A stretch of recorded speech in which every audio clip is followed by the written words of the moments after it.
నేను మాట ఇస్తున్నా, జూలై 31 తారీఖు దాటకంటే ముందే 1,50,000 రూపాయలు ఉన్న ప్రతి రైతుకు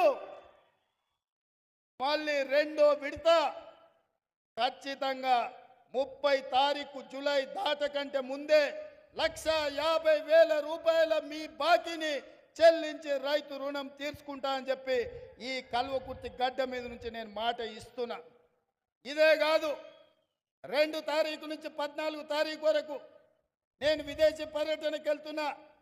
వచ్చిన ఎంబడే 2 లక్షల రూపాయల వరకు రైతులకు ఉన్న రుణాలను మొత్తాన్ని ఆగస్టు నెలలో పూర్తి చేసి మీకు ఇచ్చిన మాట నిలబెట్టుకొని తెలంగాణ రైతాంగం యొక్క రుణం తీర్చి మీ రుణము తీర్చుకునే బాధ్యత ఇచ్చినందుకు మీకు కృతజ్ఞత చెప్పుకునే అవకాశం ఆగస్టు నెలలో నేను తీసుకుంటాను తెలియజేస్తున్నా.